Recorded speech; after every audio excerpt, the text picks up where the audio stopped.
Let's talk about artificial intelligence in corporate jobs compared to government jobs in India. There's a lot to consider, and honestly, the impact is pretty significant. AI's impact on corporate employment is something we just can't ignore these days. It's changing the way companies operate and the kind of roles they need. Corporates are always focused on maximizing profits and cutting costs. And with AI adoption, these goals just get accelerated.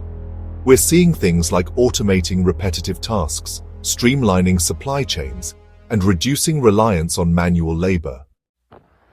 Many routine, administrative, and analytical roles in the private sector are now pretty susceptible to automation and AI adoption. This leads to real threats of job displacement, and, well, it's something a lot of us are thinking about. So, let's talk about the objectives and challenges in the government sector. It's an area that honestly has its own unique set of goals and hurdles to overcome. The core aims of the government and the public sector are, service delivery, welfare, and public administration, not profit. It's really about serving people and making sure their needs are met. Government jobs serve as a crucial employment engine for educated youth and provide stability, especially in developing economies like India. It's one of those things that, makes a real difference in people's lives.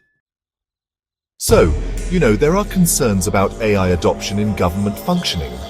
Broad-scale automation could actually diminish employment opportunities in the government and public sector. And with reduced staff, it might get tougher for the government to deliver welfare schemes and maintain administrative support. Educated youth demand jobs from the government. Any government fails to address this critical welfare need, bound to lose power. Now let's talk about the actual scope of AI in government jobs. Honestly, it's not as all-encompassing as some might think. Currently, governments do utilize AI for things like data analysis, for example, census work, or detecting tax fraud. It also helps in improving efficiency when delivering services, and also in some clerical processes, like issuing passports or licenses, are being automated now.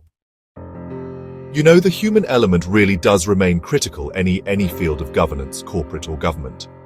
Welfare functions, for example, rely so much on empathy, judgment, and accountability qualities that, honestly, AI just can't replicate right now. Many government roles still require fieldwork, policy interpretation, and some pretty complex decision-making. These are things that are just really tough to automate fully with AI. Empathy, integrity, honesty, probity in public life are human-centric, not AI-driven. So, will AI actually replace government jobs? Well, that's the big question, isn't it? So, unlike many corporate jobs, most government positions, especially those that involve direct public service, regulation, law enforcement, and policy making, are, a lot less likely to be replaced entirely by AI. The trend right now is really toward using AI to support government employees, not to eliminate them. AI can take care of repetitive documentation or those data-heavy tasks, which, honestly, frees up human workers for responsibilities that need more nuance. But there are some risks.